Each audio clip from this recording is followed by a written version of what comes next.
here in Williamson, West Virginia. Williamson is the county seat of Mingo County.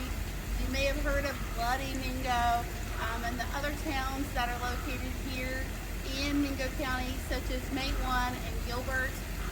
But this building, the coal house, was built for economic purposes. As long as it has existed, it is in the Tug Valley Chamber of Commerce. When this building was built in 1933, we got to remember we're in the heart of the Great Depression. This is the year that FDR, Franklin Delano Roosevelt, takes office in the White House. It is also the year that West Virginia becomes staunchly Democratic until 2014. So when we look at this building, you can see here it is built of large sections of coal. It is Winifred coal, and it is actually made of 65 tons worth of coal. So if you come and look at this sign over here, you can see it's from the Winifred coal seam. And this coal was not only mined, but donated by these companies that are listed here. And so those companies include the Crystal Block Mining Company, the Leaky Collieries Company, Puritan Coal Corporation, Sycamore Coal Company, and the Winifred Block Coal Company. We are deep, deep in the southern coal fields of West Virginia. We are actually on the banks of the Tug River. If I actually took a piece of coal and threw it, I could throw it and hit Kentucky right now. We are that close to the border of West Virginia and Kentucky.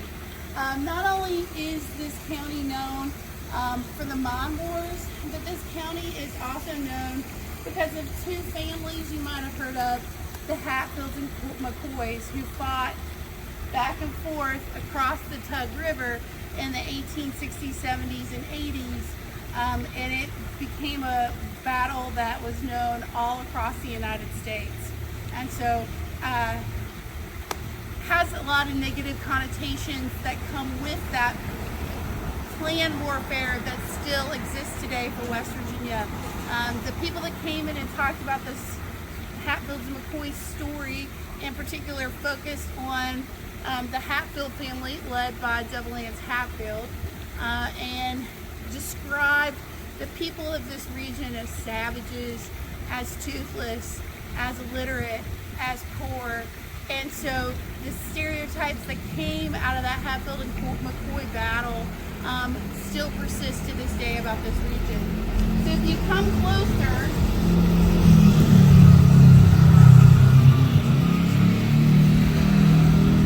you just got to hear why this region is still bustling today.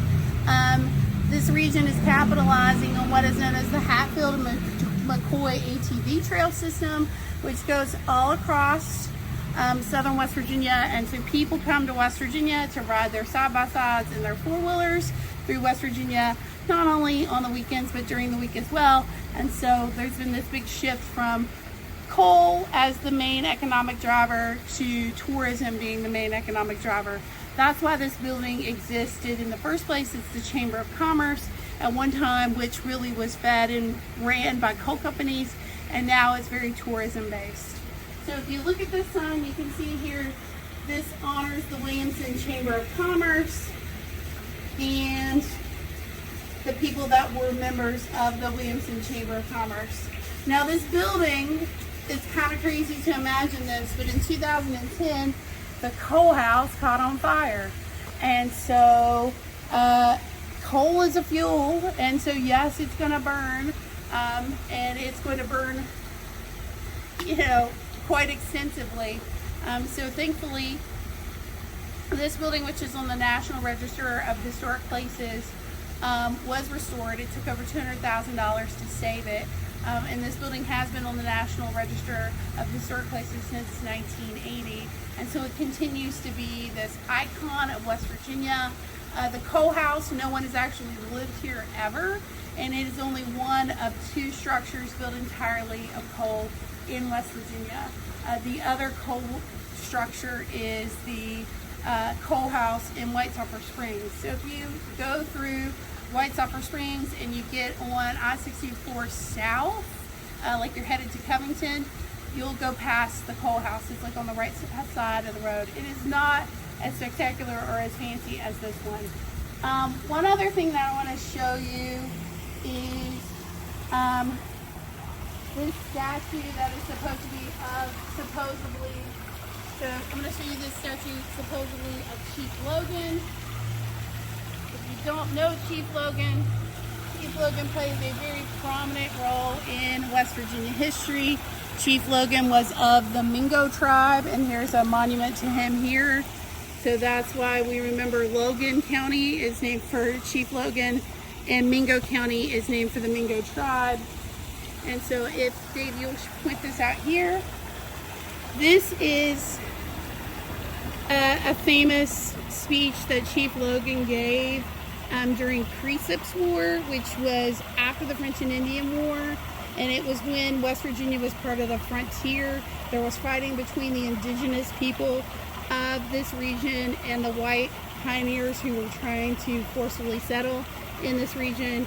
And so poor Chief Logan, he was an ally of the European settlers, and what ends up happening is that some drunk European men go and murder Chief Logan's entire family. And so this speech, I always teach it every year in West Virginia history class, is from Chief Logan himself. He gives this, it's known as Chief Logan's Lament, so I want to read it out to you. It says, "I appeal to any white man to say, if he ever entered Logan's cabin hungry, and I gave him not meat, if I ever came cold or naked, and I gave him not meat, if I ever came cold or naked, I gave him not clothing." During the course of this last long and bloody war, Logan remained idle in his tent, an advocate for peace. Nay, such was my love for the whites that those in my own country pointed at me and said, "Logan is the friend of the white man." I had even thought to have lived with you, but for the injuries of one man, Colonel Precip, the last spring in cold blood and unprovoked, murdered all of my relatives of Logan, and not sparing even my women and children. There runs not a drop of blood in my veins of any living creature. This called on me for revenge, and I have sought it. I have killed many, and I have fully glutted my vengeance. For my country, I rejoice at the beams of peace, but I do not harbor the thought that mine is the joy of fear. Logan never felt fear, and he will not turn on his heel to save his life. So, to give a little historical context, by the time after the Civil War, people began to romanticize imagery and stories of indigenous people that had been forcibly removed from this region of the country. And so, hence the reason for this statue. You'll find many other statues that look very similar to this.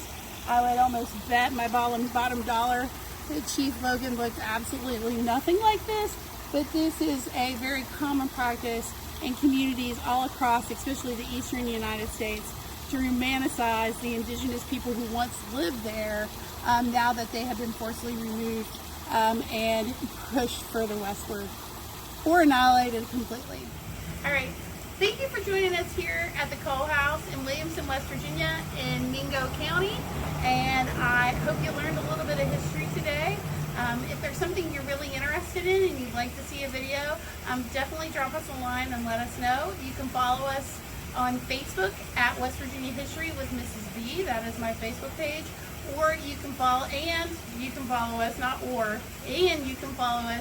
at West Virginia History Teach on YouTube. We're excited to be providing all kinds of videos for you, and we'd love to hear what you're interested in learning more about. Thank you.